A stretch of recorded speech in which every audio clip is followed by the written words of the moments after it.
The slow pain you don't notice at first. They say you always feel love fading, but the truth is, you don't.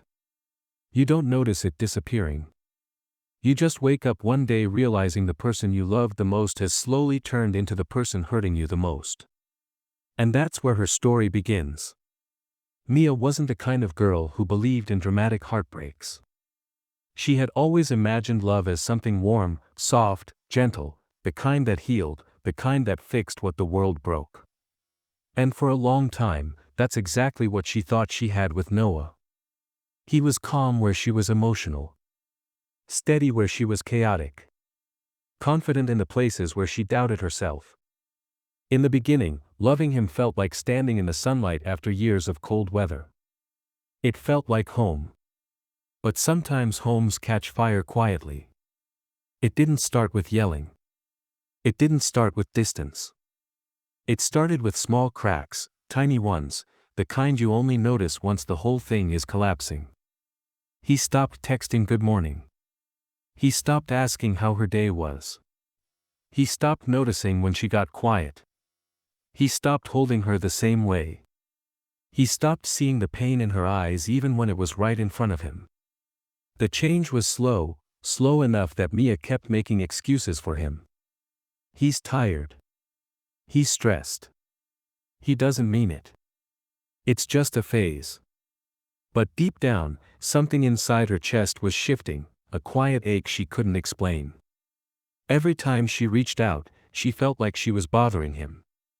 Every time she needed reassurance, she felt weak for asking. Every time she expressed hurt, he made her feel dramatic. The moment she couldn't unsee. It happened at the bookstore. A man walked in, nothing special about him. No dramatic soundtrack. No sparkles in the air. Just a face Emma had seen a few times before, someone who occasionally bought mystery novels and asked for recommendations he never followed. But today, he wasn't alone. With him was a woman. A woman who seemed almost out of place, like she had stepped out of a different world. Confident. Beautiful. Effortlessly charming. Emma wasn't jealous. She wasn't comparing looks. She wasn't even emotionally invested in the man. But there was something about the way the two walked together, something strange. Not romantic. Not friend-like. Something else. Something guarded. Something heavy. Emma looked up for half a second, just enough to catch a moment that wasn't meant for her to see. The woman whispered something into the man's ear.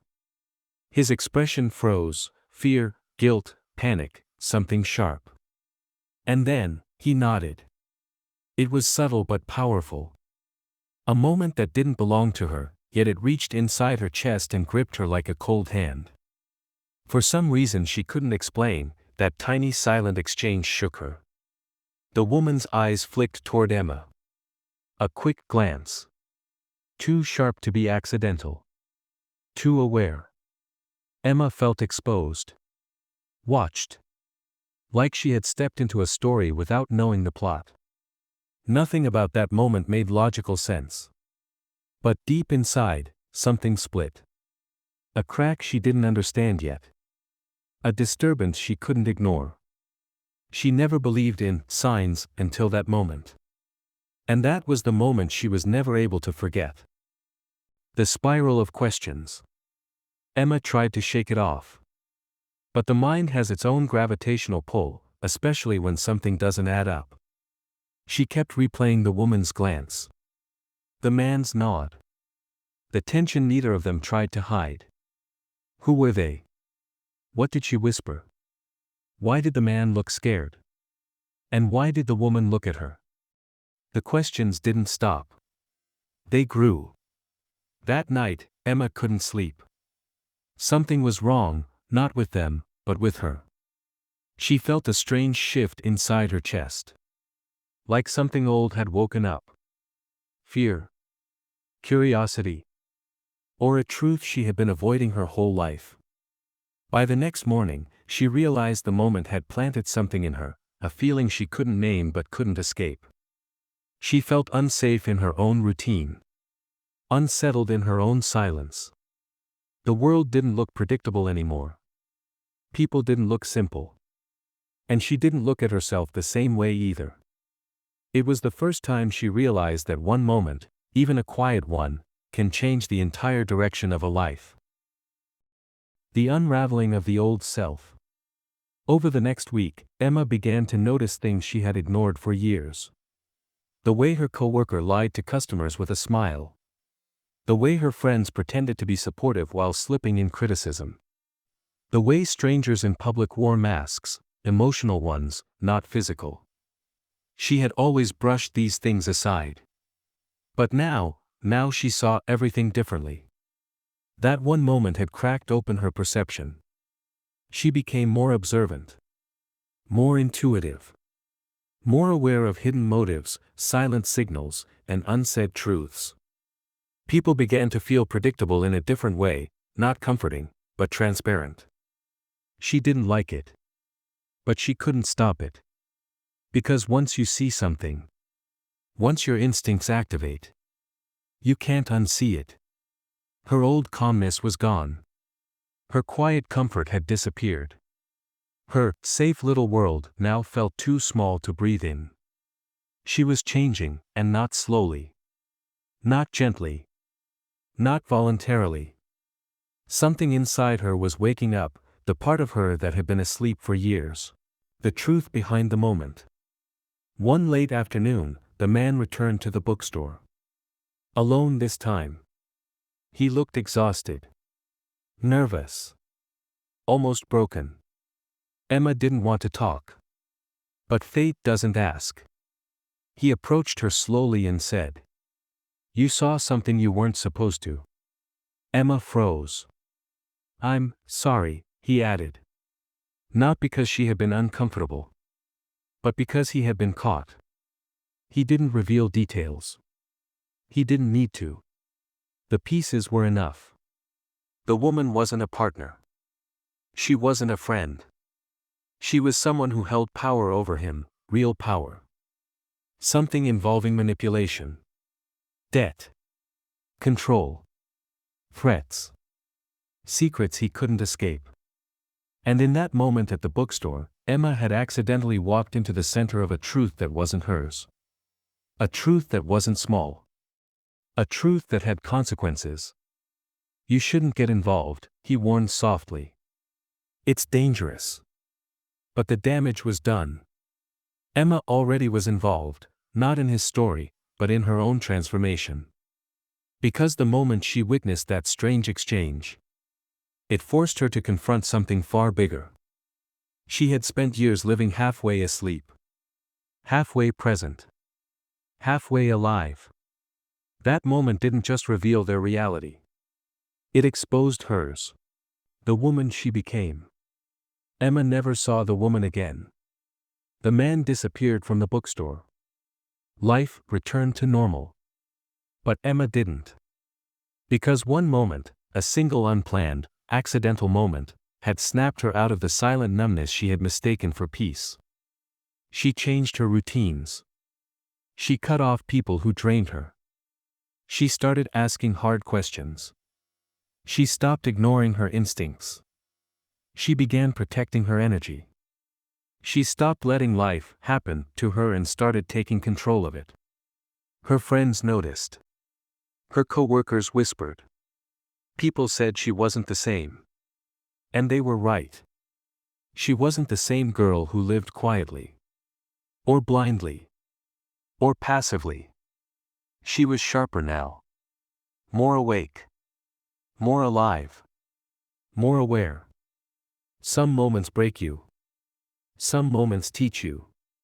But a rare few moments, quiet, unexpected, and seemingly insignificant, wake you up. And that is why. She was never the same after that one moment. The moment she finally chose herself. She wasn't scared of losing him anymore. She was scared of losing herself if she stayed. The next day, Mia didn't text him first. She didn't wait by the phone. She didn't ask where he was. She didn't beg for attention. For the first time, she chose herself. It felt strange at first, like learning how to breathe again after holding her breath for months. But every hour she didn't chase him, she felt a little more alive. When Noah finally came home, he barely noticed her silence. He assumed she'd forgive him, assumed she'd always stay, assumed she'd always be there waiting. But Mia wasn't waiting anymore. Later that night, she sat across from him and said calmly, "I miss who we used to be. But I miss myself more." Noah looked stunned, almost offended. "How did this become about you?" he asked. And that was the moment she knew. He never understood her. He never tried to. He never cared that she was hurting. So she got up, walked into the bedroom, and began packing the pieces of her life, not to leave him, but to rebuild herself. The freedom that finally healed her. Sometimes walking away isn't giving up, it's growing up. Mia didn't leave with rage. She didn't slam doors. She didn't scream. She simply stepped out of a love that had stopped loving her back. And with every step she took, she felt lighter, freer, more herself. She moved into a small apartment of her own. Started therapy. Started eating again. Started sleeping again. Started smiling again. Started remembering who she was before love drained her. And the more she healed, the more she understood. Love isn't supposed to feel like survival. Love isn't supposed to make you lose yourself. Love isn't supposed to hurt more than it heals. Months later, Noah called. He apologized. He missed her. He wanted another chance. But Mia wasn't the same girl anymore. The one who accepted crumbs. The one who begged for affection. The one who stayed while breaking. She said softly, "I loved you. But I love myself more now." And she hung up. Not out of anger. Not out of revenge. But out of peace. Because she finally understood. Leaving wasn't the end of her story. It was the beginning. When love starts to hurt more than it heals, that's not love anymore. That's your sign to walk away. And Mia did. And she never looked back. Her heart stopped. When she opened it, Alex stood there, breathing hard, as if he had run the whole way. His eyes weren't angry or confused, they were simply honest. And that scared her more than anything. "Mia, can we talk?" he asked. She nodded, stepping aside. He walked in slowly, as if entering a sacred space. They sat across from each other, but the distance between them felt enormous. "I don't want to lose what we have," Alex said quietly. "But I also can't pretend anymore. I feel something real. And I'm scared that staying silent will end up hurting both of us more." Mia's eyes softened with a sadness she'd been hiding for months. "Alex. I feel it too," she whispered. "But I was afraid that saying it out loud would break everything." He took a slow breath. "Maybe saying it is the only way to save it." For the first time in weeks, she smiled, small but real. Maybe this was the moment everything started to change. Maybe this was the beginning they both deserved. Her heart stopped. When she opened it, Alex stood there, breathing hard, as if he had run the whole way. His eyes weren't angry or confused, they were simply honest. And that scared her more than anything. "Mia, can we talk?" he asked. She nodded, stepping aside. He walked in slowly, as if entering a sacred space. They sat across from each other, but the distance between them felt enormous. "I don't want to lose what we have," Alex said quietly. "But I also can't pretend anymore. I feel something real. And I'm scared that staying silent will end up hurting both of us more." Mia's eyes softened with a sadness she'd been hiding for months. "Alex. I feel it too," she whispered. "But I was afraid that saying it out loud would break everything." He took a slow breath. "Maybe saying it is the only way to save it." For the first time in weeks, she smiled, small but real. Maybe this was the moment everything started to change. Maybe this was the beginning they both deserved. When truth feels too heavy. The confession didn't magically fix everything. If anything, it made the air heavier, charged with everything they had tried to avoid. After admitting their feelings, both Alex and Mia sat in silence, unsure of what came next. The truth was finally out, yet neither of them felt the relief they expected. Alex watched Mia closely.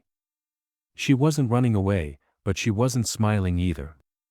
Her hands nervously traced the rim of her mug, and her eyes drifted toward the window as if she were searching for answers somewhere outside.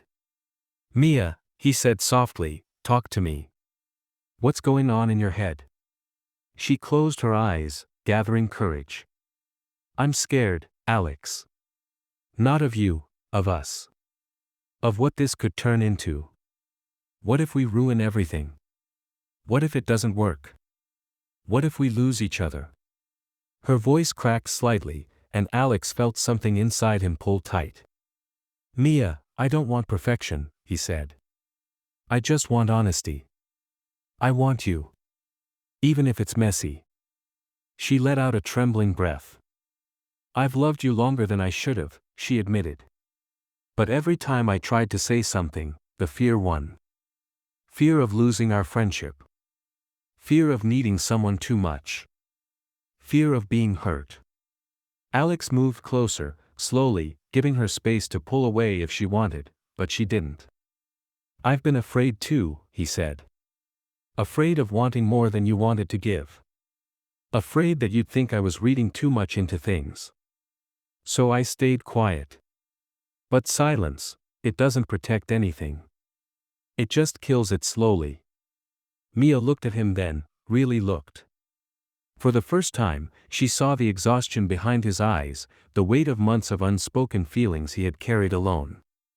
It hurt her in a different way, a deeper way, knowing she had been part of that silent ache. "I don't want to hurt you," she whispered. "And I don't want to lose you," he replied. Their honesty hung between them, fragile but real. After a long pause, Mia finally said, "So, what do we do now?" Alex reached out and gently took her hand. She didn't pull away. Her fingers tightened around his as if holding on to something she'd been afraid to lose. "We take it slowly," he said. "We talk. We try. No pressure. No rushing. Just us. One step at a time." Mia felt something warm spread through her chest, a mixture of fear, hope, and relief. Maybe love wasn't supposed to feel perfect. Maybe it was supposed to feel exactly like this, uncertain, overwhelming, and painfully real. "Okay," she whispered. "One step at a time." For a moment, neither of them spoke. They just sat there, holding hands, letting the silence settle in a new way, softer now, safer. Outside, the night felt different too. The streetlights glowed a little warmer. The quiet hum of the city sounded calmer, more comforting. Maybe the world hadn't changed. Maybe they had. And maybe, that was enough. When distance starts to feel like the only way. The days after their confrontation felt strangely quiet, like the calm after a storm that hadn't really ended. Mia tried convincing herself that space would help her think, but the silence only made her thoughts louder. Every place she went somehow reminded her of Ethan. The coffee shop near her street, the bus stop where he once stood waiting for her in the rain, even the music she listened to suddenly sounded different, emptier. Ethan felt it too. He replayed their last conversation so many times, it was like torture he couldn't turn off. He had always been patient with her feelings, but this time, he knew Mia wasn't just scared, she was hiding something. Something big. And if she wasn't ready to let him in, then what chance did he really have? Still, resentment wasn't what he felt. It was heartbreak, and a helpless kind of love that refused to disappear. One evening, Mia found herself scrolling through her phone, hovering over his chat. Her fingers trembled slightly. She typed, erased, typed again, then finally locked her phone and threw it aside. Why was she so terrified of telling him the truth? Why was she willing to lose him just to protect her own fragile heart? The truth was simple. She wasn't afraid of loving him. She was afraid that he wouldn't stay. Across town, Ethan stood outside the small bookstore they once visited together. He didn't know why he was there. Maybe a part of him was hoping she would show up the same way she used to, smiling shyly like she carried a secret only he knew. But the door stayed closed, and the street stayed empty. That night, Mia made a decision. She couldn't keep running from the one person who made her feel like she mattered. She picked up her phone again, but instead of texting him, she opened her notes app and started writing everything she was too scared to say out loud. All her fears. All her regrets. All the words she had swallowed for months. It took her almost an hour, but when she finished, she felt something she hadn't felt in weeks: relief. Meanwhile, Ethan stood at his window watching the city lights fade into the night. Something inside him whispered that the story between them wasn't over. Not yet. Not if they still carried pieces of each other the way they did. And so, without planning it, both of them were preparing for something they couldn't avoid anymore. A conversation that needed to happen. A truth that needed to be spoken. And a love that, despite everything, refused to die quietly. They had reached a point where silence was no longer protecting them, it was destroying them. And soon, one of them would break it.